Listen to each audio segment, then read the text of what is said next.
ကဲဒီမှာကျမတို့ဒီဘက်ချောင်းကိုချုပ်လိုက်ပြီပေါ့နော်ဒီဘက်စစ်ကိုချုပ်ပြီးသွားပြီချုပ်ပြီးသွားပြီဆိုတော့ဒီမှာဘယ်ဘက်ပေါ့နော်ဘယ်ဘက်ပေါင်ဘက်ပေါ့နော်အဲ့ဒီဘက်ကိုကျမတို့ကဒီမှာ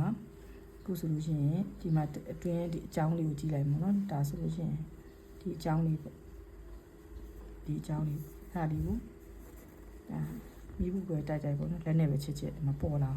အဲ့ဒါပြီးသွားရင်ကျမတို့ဒီမှာ 1.5 ထုတ်လိုက်မယ်နော် 1.5 ထုတ်လိုက်မယ်1.5 စီမှတ်လိုက်မယ်1.5 စီမှတ်လိုက်မယ်အဲ့ဒါမှတ်ပြီးသွားရင်ဒီ zip ကိုနွေးလာမယ်နော်ဒီ zip ကိုဒီလိုလေးလှန်ပြီးတော့အဲ့လိုလေးချုပ်မယ်နော်ခုနအတက်ရနေမှာဒီလိုလေးလှန်ပြီးတော့ချုပ်ရုံပဲနော်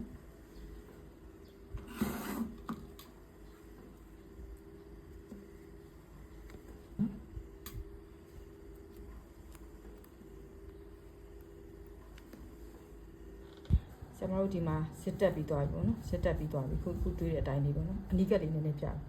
အဲ့လိုစစ်တက်ပြီးသွားပြီဆိုတော့ခုနကတော့ပထမတော့လေဒီမှာအတိပေါ့နော်ဒါသူ့ရဲ့ဘောင်းမီပူတဲ့အတိအဲ့ဒါလေးကိုကျမတို့ယူလိုက်မယ်ယူပြီးတော့မှဒီဘက်လေးတစ်ချက်သွားကြည့်လိုက်တီချောင်းပေါ့နော်အဲ့ဒါလေးသွားကြည့်လိုက်မယ်သွားကြည့်ပြီးတော့မှအတိပေါ့အဲ့ဒါလေးကိုမီးဘူးတိုင်မယ်ဒီတင်ပြီးတော့မီးဘူးတိုင်မယ်ဒါဆိုရင်စစ်ကိုမမြင်ရတော့ပေါ့နော်မမြင်တဲ့အတိုင်းအဲ့ဒီကရေးကြည့်ပါတယ်တချို့တွေစစ်ကိုနည်းနည်းလေးမြင်နေရတာတအားရုပ်ဆူပါတယ်အဲ့ဒါလေးရေးကြည့်ရနော်ဒါကြောင့်တရားလေးတီးတီးပြောပြတာပါဒါလေးမိဘူးတိုင်အောင်မယ်နော်ကဲ